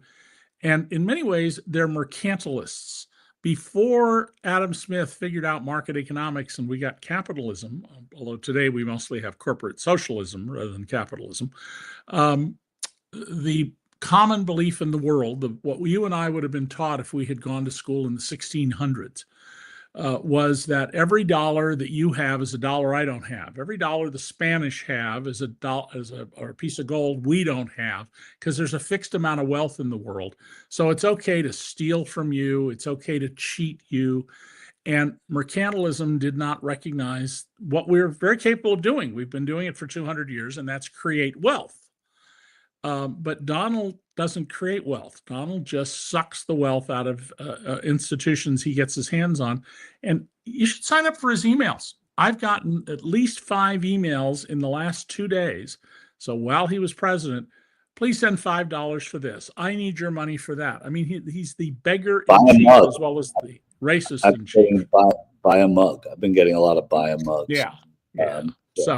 But yeah, that mugs are a separate issue here at the Howard Thompson Show. David, thank you. When people ask me how to interview people who are young, young people ask me how to interview people, I say, because they get worked up their list of questions, they're looking at it, they become slaves to it. I say, go in with one question. It makes you a better listener, and then you'll just follow up on what your subject is saying. Just try it once. And everybody always says it's great until they meet you. Because there's so much you say that I want to follow up on. I could be here all day. David Cay Johnston, thank you so much. Thanks you for helping us along, and I hope they ask me to do this on a Tuesday soon. All right, take care, folks. See you in a week. Bye-bye. Yeah, Kim, that was great. We covered a lot of bases. There were a lot more bases to cover as well. But it's true. Like I always tell that to people. Just ask one question, and then you listen, then you're involved in the interview. But with David Cay, he's saying so many things. Oh yeah, but I want to ask you about that and that and that and that and that. So that's the problem with my little system. If I had 5 questions, we would have been done. So no, it's true. He says so much, and then you want to find out more about it. Yeah. One of the things that I saw pop through while you were talking to David Cay Johnston is this from Luis. He wants to know from you, though, which will happen first, the Gulf of Mexico being renamed the Gulf of America, Canada becoming our 51st state, or a New York Rangers Cup? Well, Luis, thank you for the donation, and I feel good finally as a Rangers fan saying that the Rangers will in fact win a Stanley Cup before any of this happens. So I think that finally, there are things you could put on there that I would not say that for, but maybe maybe this is a good way to have framed it. Yeah. So we can have our 48 seconds of sport now, if as the people demand, or by the people. I mean me. So last night, national championship game, but I want to go to tennis, which Mark and I talk about a lot. The Australian Open, which unless you can't sleep at all, which a lot of us, I guess, can't these days, is a good thing to watch on the overnight. Last night, Novak Djokovic, who is 37, 38 years old, beat Carlos Alcaraz in his early 20s, this upstart, amazing Spaniard in a really hard-fought, fantastic. Somebody's saying muted now. Yeah, it's only 48 seconds, Ricky. You can live through it. It's 48 seconds, and it's almost over. And you've taken too much of my time on this. But go back and just see. I mean, this is an athlete who is dedicated, whose body is a temple, who does all things as he ages to take care of himself and make himself prepared to beat these amazing young male tennis players. And it's wild. So again, a lot of us are having trouble sleeping because of what's going on, whether it be fires or inaugurations. And the Australian Open is on, and it's worth taking a look at. And that's 48 seconds. We're done. See, There you go. Ricky O'Bear can unmute and have a little charity for those. He doesn't actually have the power to officially change the name of the Gulf of America, does he? That's what Sandy's asking. No, he doesn't. It's a United Nations thing, and if he says it and his people call it that, which they will inevitably do, they'll start referring to it that way immediately because they repeat everything he says. Right? Sleepy Joe Biden, low energy Jeb, all that stuff that he did, and if he does that, then ignore that. The United Nations is the final authority on that, as I understand it. There are territorial laws, and it's not going to happen. And if it does, buy your Gulf of Mexico T-shirts just to piss people off when you're walking around. Luis says those are the greatest 48 seconds in sports. Thank you so much. I appreciate it, and of course, I agree. The area formerly, here's what the White House says. The area formerly known as the Gulf of Mexico has long been an integral asset to our once burgeoning nation, has remained an indelible part of America. The indelible, right? Well, there's boom, boom. He just said it in the first sentence. If it's indelible, then it's the Gulf of Mexico forever. He just contradicted himself. The Gulf was a crucial artery for America's early trade, et cetera, et cetera, et cetera. The Gulf will continue to play a pivotal role in shaping America's future and the global economy. So I'm not going to read the whole thing. Those are all the nice things about the Gulf of Mexico, which will remain, in fact, the Gulf of Mexico. Canada does not want to be our 51st state. They will not allow that to happen, and it would. So don't look for that to happen. They have their provinces, and man, they'll keep them that way and not join up at this point. If you're going to pick any time to join the United States, I wouldn't say now is the right time. It's just so goofy, and I wonder if this goofy stuff is meant to take some attention away from the pardon of the January 6th criminals, the Proud Boys, the Oath Keepers getting out of jail. These are people, were they not convicted of sedition against America? Yeah. Or seditious conspiracy? Like what? How yes, seditious conspiracy. I don't understand. And one of the things that I think people, I will never forget watching the footage of people attacking our nation's capital. It sticks with me. It's something that still upsets me to this day. But the people that were there, and I think we have video from one of the police officers at the Capitol who spoke yesterday after hearing that these folks were going to be pardoned for the crimes that happened there. His name is it Michael Fanone or Michael Fanone? Michael Fanone, and he was a really outspoken member of the police who came forward at that time and immediately lay into people that were protecting these insurrectionists. And so he's been a consistent voice on this, present at just about every minute of testimony by the January 6th Commission as well. And yeah, Tony, let's run this so people can hear what someone who is really affected by it, how they feel. I've been betrayed by my country. Rest assured, I have been betrayed by my country, and I've been betrayed by those that supported Donald Trump. Whether you voted for him because he promised these pardons or for some other reason, you knew that this was coming, and here we are. Tonight, 6 individuals who assaulted me as I did my job on January 6th, as did hundreds of other law enforcement officers, will now walk free. 6 individuals who have threatened my life and who have made threats towards my family members as well as countless other January 6th defendants who have threatened me because they see me as a spokesperson for law enforcement for this event. My family, my children, and myself are less safe today because of Donald Trump and his support. Yeah. It's that should have played on every television during the election. If the Democrats were serious about messaging, they should have had Michael Fanone. I don't know that they didn't try and that he didn't do it. I just don't know. But it's frightening because that's the person, that's someone who is now in danger again. Someone whose job was ostensibly to keep people safe is in more danger today than he was yesterday. And because criminals were set free. And don't tell me that's any, but Biden did this, Biden did this. This was a violent attack on the country, in a way, and that's what happened. And I just feel terribly for Fanone. I mean, it's got to be a frightening thing to be. I mean, it's awful for him as his family is threatened, and he's not safe. As he said, he's not as safe because Trump is in office now. He's even less safe.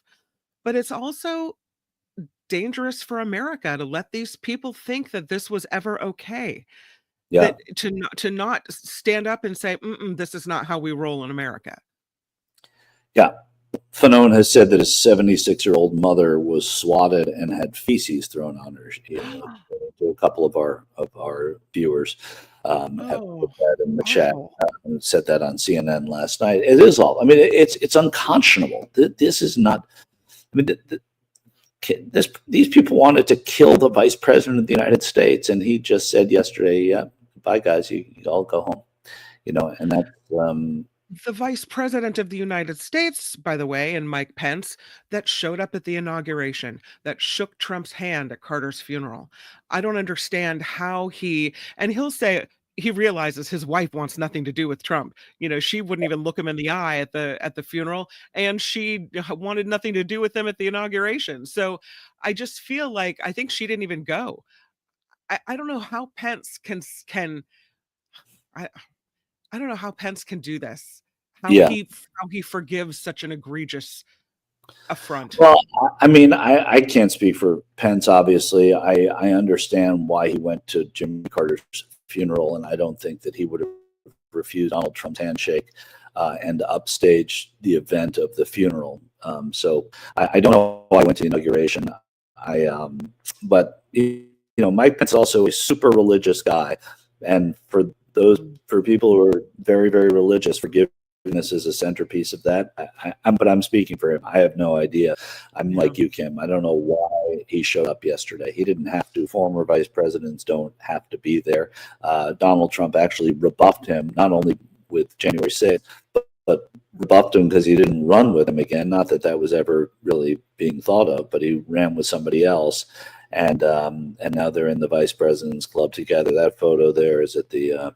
If we bring that photo back, Tony, you can, I think, see in the background Karen Pence, the former second lady, not looking. Her eyes are closed there, but wouldn't even give Donald Trump look at him in the eye. And so I people have different reasons for doing different things. There is a respect for the transfer of power and that the hokiness that he has shown in a consistent way by going down to Congress and reading the electoral votes under the threat from his own administration and doing that, which I consider still an act of courage, because he did, for whatever you think of Mike Pence, he did stand up to Donald Trump, which we've seen very, very few people ever do. And he did it in a way that got us into a period of transition. So I do think that there's that. So I think Mike Pence is a pretty complicated guy, more so than he looks and we think, and that's probably part of why he was there yesterday. But I don't know. He does the right thing in terms of protocol, I guess. We knew that we were going to leave once again the climate treaty, which has happened, but Trump is also pulling us out of the World Health Organization, which is, according to the WHO, something that will undermine their standing as a global health leader. So these are moves that are pretty big and groundbreaking. Like, I don't understand why we wouldn't want to, especially after a pandemic, be part of a group that would attack such disease at the root. Well, I think, with Donald Trump, it can be so simple, right? I mean, he thinks that, he probably got reelected by a lot of people who were anti-vax, anti-WHO, thinking that they obscured the real reasons for the pandemic. And it's also an organization that Anthony Fauci really respects and deferred to during his career. And so I think that when you look at what motivates Donald Trump, that leaving the WHO, like any organization, it's an organization that probably did not embrace him, and so he is casting them aside as well. I think that's pretty consistent behavior for him.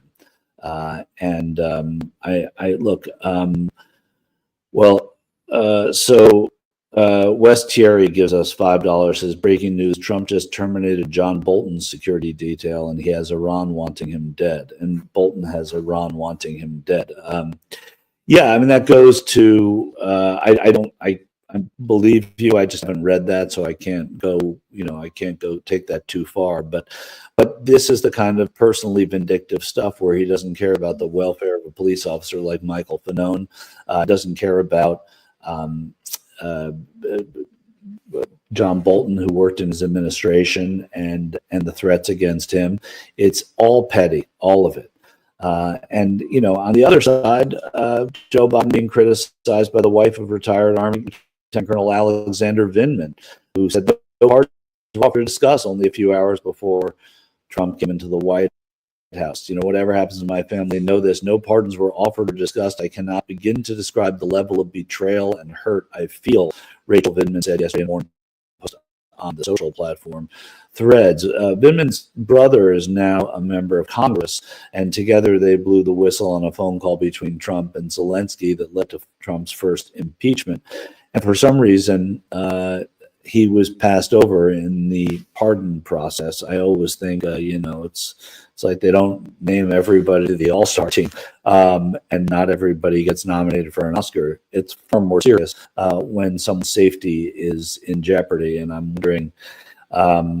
wondering why that happened. And I'm sure there'll be some reporting on it. And I'm sure they'll be forthcoming. And I don't know if Are you talking about Bolton? I'm talking about Vindman now. Oh, Vindman. Did I cut out? No. Did I cut a little out? bit. Yeah, you're cutting out a little Okay. bit. Maybe it was an oversight, because you would think that he would have pardoned Vindman after everything. It's a tough thing to imagine an oversight, because Vindman would probably have had counsel that was speaking to the White House chief of staff, Jeffrey Zients, at that point. And, there are no retroactive pardons. So it's curious, because he is someone who is definitely in the crosshairs of Donald Trump's people. I wonder what happened, and I'm sure there'll be some good reporting on it, but it's certainly a curious thing that didn't happen.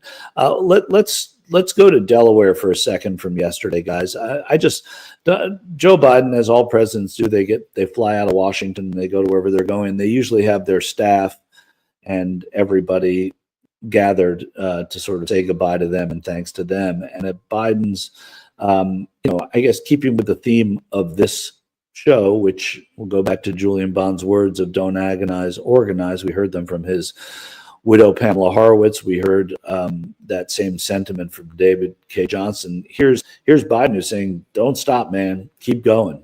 Here's the president yesterday. But the point I want to make today is to make clear my farewell address, as we all do have we have a lot more to do.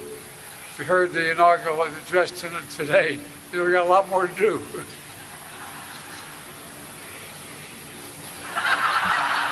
I know from many years of experience, there are up and downs, but we have to stay with it. My dad taught me the measure of a person, you heard me say it before, is how quickly they get back up when they get knocked down. That's what we have to do right now. And we've always done our best as Americans. We never, never, never give up. Never. We're leaving office, but we're not leaving the fight. You're smart, you're skilled, you're passionate. The country needs you again. So all of you can, stay engaged in all the ways you can. Whether it's in public service, the private sector, philanthropy, academia, running for office yourself, or anything else you choose to do. I give you my word, we believe in you. We, Jill and I, our family, believe in you. Just as I've said, how the laws we enacted, our seasons are going to grow and bloom for decades to come. I say that to you as well. I have no doubt you'll make this experience and take the friendships you made to continue to do amazing things in decades to come. That's why I see a future. All of it leading the way by you all. You know, so take some time to decompress, reconnect with your friends, spend more time with your family, but most of all, take care of yourselves and each other. I mean it. Let me close where I began, with my sincere gratitude. And I really mean it from the bottom of my heart. I've been doing this for 50 years. You're the best group of people. All right, so there's President Biden yesterday, but it's the same message. I mean, this ended up being, I think, accidentally a good show, in that we sort of had that thread throughout, even down to the president. I can't be depressed Canadian says I can't be as optimistic about Biden as his poor slurred speaking is another reminder he should have stepped aside in the spring for a primary. Well, that's all right now, water under the bridge as far as I'm concerned. And thank you for that donation and that opinion. But there are other people in our thread who say that made them really miss him, and it was a great speech, and that Jill looked miserable.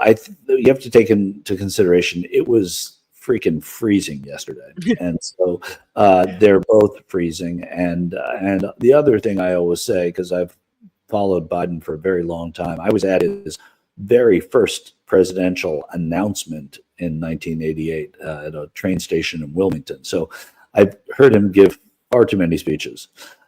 He's never been good at it. He's never been great at it. His message has always been good. The way he delivers it has never been perfect. He's a little older now too. So, and those arguments are: should he have left earlier? Perhaps. Should he have run and not left at all? Perhaps. Should somebody have challenged him in the first place? Perhaps. I don't have the answers to those, but for today's conversation, the point he's making is real, is that, Rose said Biden's speech made me cry. And Delette Seigelman Jackson says, thanks, Joe. I think that there is a sense that there's clearly work to be done. He has seen Republicans and Democrats win. He said there are ups and downs. Well, no, he said they're up and down, so he didn't say it properly, but he meant to say there are ups and downs. And that's pretty much what we're saying. But when there's a down, you can't just kind of walk away. It is political speak, but it's probably true too. Stephen Iremonger, with a very nice donation, thank you for that, says, aren't January 6th pardons violations of the 14th Amendment? I'm not the right guy to ask, but I don't believe so on the federal crime front. I'm not going to answer with authority because I don't have it. But my belief is that a presidential pardon issued on a federal charge, be it a felony or otherwise, are valid. And so we'll have to look at that. Well, what we know we have to look forward to or look away from on Wednesday is that Trump is sitting down for his first Oval Office interview with Sean Hannity. So that's what we're doing there. He's going to have a conversation with Hannity. It'll be a pre-taped interview to roll 7 p.m. Eastern on Wednesday. So. Yeah, that'll be good. Another donation, Canadian, depressed Canadian, some more Canadian money coming in, some loonies and toonies into our bank account. Do you know what loonies and toonies are, Kim? Cartoons, loonies and toonies. Well, so the $1 Canadian coin has a loon on it, which is the national bird of Canada. You'd think it would be the Canada goose, but it's the loon, I believe. And so they had a loon on it, and instead of calling them dollars, they became known as loonies. Like a $1 coin is a loonie. Then they issued the $2 coin, which didn't have a loonie on it. It didn't have the bird on it at all. Thank you, Tony. There's a loonie. Then they came out with the $2 coin that didn't have a loon, but they just started calling it a toonie because it wasn't a loonie and it was worth $2. I love Canada. I love our 51st state. Yep, there's the toonie with a bear on it, with a polar bear on it. Le savoir Canada. What is the knowledge? Le savoir. Anyway, going back to what we were saying, and DePreskin said, I do like Biden. Obama should not have convinced him not to run in 2016. Would otherwise be at the end of a second Biden term. It wasn't just Barack Obama. We also don't know that Biden would have won then. Biden hadn't won before. It was the fundraising that comes when running for president. Hillary Clinton, when she decided to run, the same way a lot of Republicans were eliminated when George W. Bush decided to run. Getting that money is sadly too important. So there are a lot of factors that go into not running for president. In any case, don't agonize, organize. Find a way to get involved and stay involved if you're upset about this. And tomorrow we will be one more day closer to the end of the Trump administration. I'm Michael Schur, in for Mark Thompson. I will be back tomorrow, just tomorrow. Kim and Tony. Tony, you here tomorrow? You with us, or? No, Albert. It'll be Albert tomorrow. Albert will return. Well, thank you for everything today. Anytime. And thank you to all of you for participating. I love doing the show because of the audience. Thank you to Pamela Horowitz, David Cay Johnston, and we will see you on Wednesday.